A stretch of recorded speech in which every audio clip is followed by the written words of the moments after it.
Merah putih semangat berkobar, jangan lupa coblos Pak Ganjar.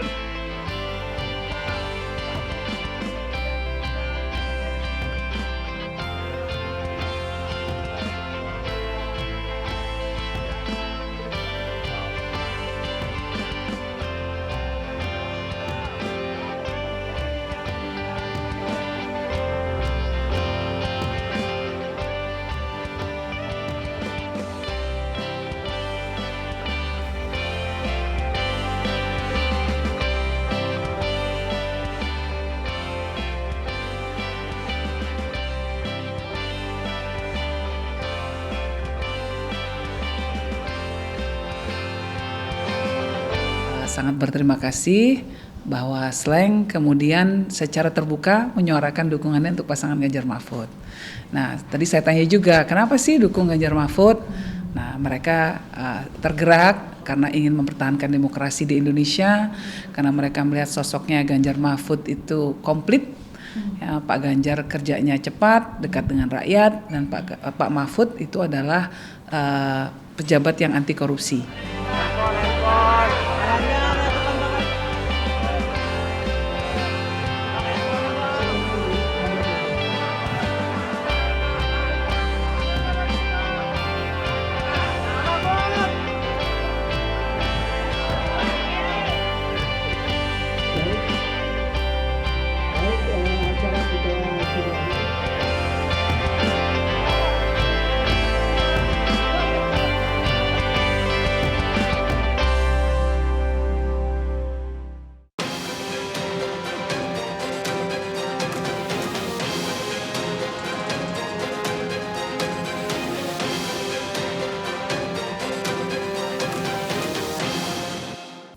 Halo pemirsa, apa kabar? Saya David Silahoy yang kali ini menjadi host one on one untuk Anda.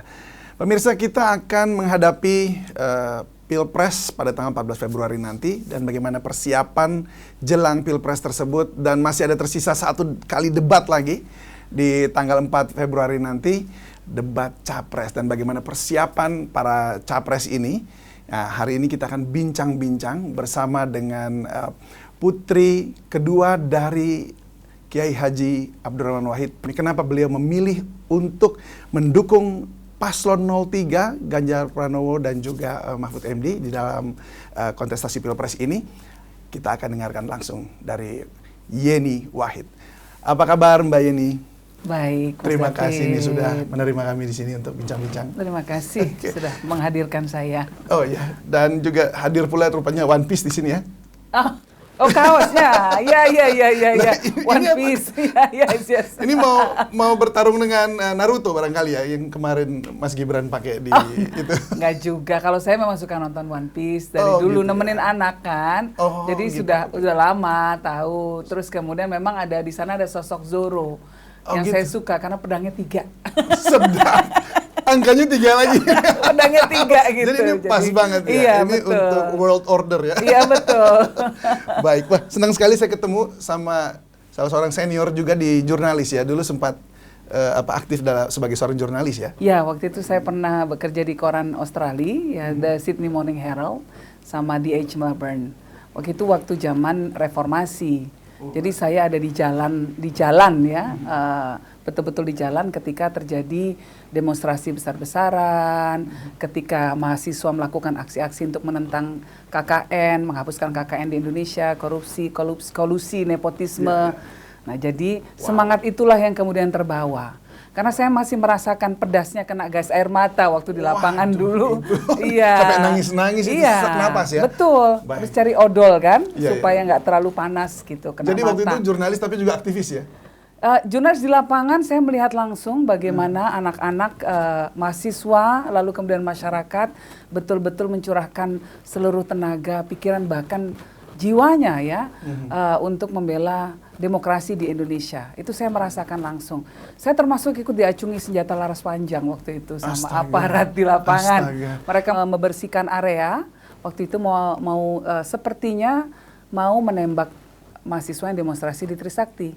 Jadi sesaat sebelum penembakan Trisakti, saya kebetulan pas di situ. Nah, jadi ikut diacungin, tek, di jidat nih Mas. Jadi masih merasakan itu.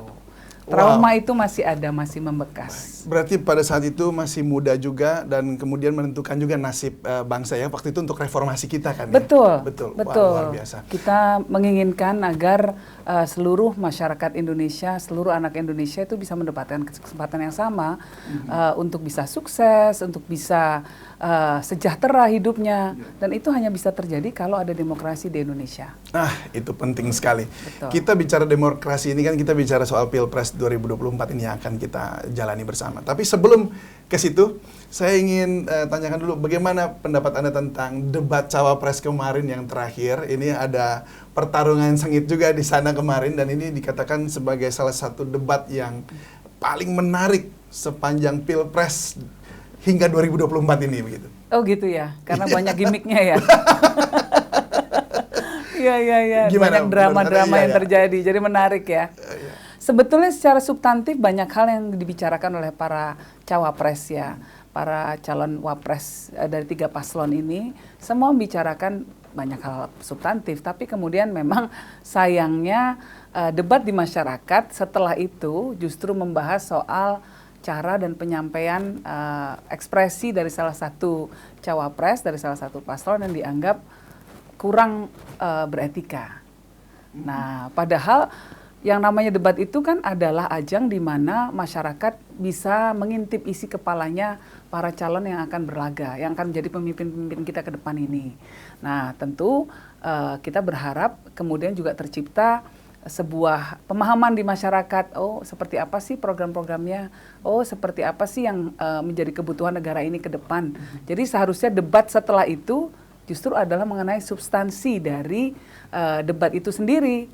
Nah, yang terjadi ini kan kebalikan, orang fokus pada gimmick malah yang terjadi pada malam itu. Baik, jadi menurut Anda bahwa yang kemarin ini seluruh substantif dari debat tersebut tidak tercapai. Visi misi yang disampaikan mungkin oleh Prof. Mahfud, apakah itu juga tercapai? Kalau itu disampaikan, semua disampaikan. Nah, kita sebetulnya justru berharap ya setelah itu masyarakat bisa lebih mencermati apa-apa saja yang secara substansial coba diutarakan oleh para paslon. Ya. Jadi misalnya kalau Pak Mahfud kan bicarakan soal konflik agraria, bicara soal implementasi hukum, bicara soal perlunya transisi energi, lalu soal circular economy misalnya gitu, ekonomi yang hijau. Nah, ini kan kita sebenarnya berharap bahwa isu-isu yang semacam ini kemudian terus menggelinding di masyarakat menjadi kesadaran bersama. Ini yang seharusnya dibicarakan bersama-sama gitu. Tapi yang terjadi kan justru malah masyarakat bicara soal etika, soal cara ekspresi dari paslon yang kurang, salah satu paslon dianggap tidak memenuhi kaidah sopan santun yang dianut oleh sebagian besar warga Indonesia, gitu. Jadi ini mungkin sangat disesalkan ya karena akhirnya menurut saya, iya. Masyarakat nggak inget apa yang menjadi topik utamanya, iya. Gagasan-gagasan yang dibangun, tapi malah justru ke gimmick-gimmick ya. Memang kemarin dari sebuah perbincangan lain ada bilang jangan-jangan ini memang dibuat untuk bikin konten, jadi by design begitu ya. Nah, menurut Anda gimana? Apakah perlu lagi nggak gimmick-gimmick seperti ini di debat nanti ke depan? Sebisa mungkin dihindari debat-debat itu hanya berorientasi sensasionalis, hanya mencari sensasi, hanya mengedepankan gimmick, tapi substansi tidak menjadi perhatian utama dari masyarakat. Nah, saya berharap sih ke depan debat itu lebih mengedukasi, debat itu lebih informatif, debat itu fokus pada substansi. Baik, kalau kita kembali ke yang pengalaman Mbak Yeni waktu tahun 98 itu, anak muda di sana pada saat itu turun ke jalan untuk mencapai negara yang demokrasi penuh seperti sekarang ini, demokrasi Pancasila. Tapi kalau melihat situasi sekarang dengan anak muda yang suka dengan gimmick dan sudah embrace ini internet dan segala macamnya, apakah kita akan ke depannya masih berharap bahwa negara ini akan ada dalam konteks pembangunan berkelanjutan yang demokratis begitu? Ya memang suasana di seluruh dunia sudah seperti ini dengan adanya sosial media, dengan adanya internet yang bisa menjangkau semua orang. Perubahan zaman. Perubahan zaman, teknologi yang berkembang begitu cepat. Memang sarana menyampaikan informasi jadi berbeda, dan kemudian masyarakat kan menerima konten, ya, jutaan konten per harinya yang dia serap. Nah, sehingga kita harus bersaing untuk bisa mewartakan konten kita. Nah, sehingga orang kemudian banyak yang memakai, yaitu tadi gimmick-gimmick, karena masyarakat nggak punya cukup waktu untuk menelaah konten yang lebih dalam, yang lebih substantif. Karena dia lebih suka browsing-browsing aja, atau konten-konten yang sifatnya ya sifat receh. Nah, padahal kalau kita mau membangun negara kita dengan lebih baik, membangun sumber daya manusia yang lebih baik lagi ke depannya, maka manusia Indonesia harus diajari untuk lebih berpikir kritis. Harus diajari untuk lebih mampu menganalisa apa yang mereka terima, sehingga tidak gampang untuk diprovokasi, tidak gampang untuk diajak melakukan tindakan-tindakan negatif misalnya, dan tidak dangkal dalam melakukan analisa. Nah, ini tugas kita semua. Nah, saya berharap bahwa sebetulnya semua orang, semua tokoh, terutama apalagi para calon-calon pemimpin bangsa, justru tidak menggunakan gimmick-gimmick yang recehan hanya untuk mendapatkan like, ibaratnya kan gitu, hanya untuk mendapatkan like. Kita tidak mendapatkan like, kita tidak sedang mencoba untuk mendapatkan like dari pemirsa. Yang kita coba dapatkan adalah manusia-manusia Indonesia yang kritis, manusia-manusia Indonesia yang bisa berpikir untuk kepentingan bangsa dan negaranya, manusia-manusia Indonesia yang tidak dangkal dalam berpikir. Nah, ini kan yang harus kita edukasi seluruh warga kita. Jangan jadikan mereka sekedar objek saja. Nah, ini kalau dari sisi saya. Baik, kalau dari sisi teknis debat ya, memang waktu 2 menit untuk menjelaskan itu pasti kurang, mengingat bahwa begitu banyak penjelasannya. Betul. Apakah menurut Mbak Yeni kemudian harus ada penambahan waktu mungkin untuk debat terakhir nantinya supaya lebih komprehensif begitu? Memang sebetulnya banyak sekali isu yang seharusnya bisa lebih dielaborasi, sehingga orang lebih mengerti apa sih yang diusung oleh paslon itu. Karena program-program ke depan yang diusung paslon ini kan sangat menentukan kualitas hidup kita sebagai manusia Indonesia. Menentukan hidup dari banyak orang, misalnya ya dari pasangan Ganjar Mahfud yang akan diusung, misalnya banyak program-program untuk kesejahteraan petani, untuk kesejahteraan masyarakat kecil. Kan orang perlu tahu hal-hal semacam ini. Nah, apa sih yang diusung oleh paslon? Ya, karena itu akan sangat menentukan kehidupan kita ke depannya nanti. Nah, itu tentu perlu waktu untuk melakukan elaborasi.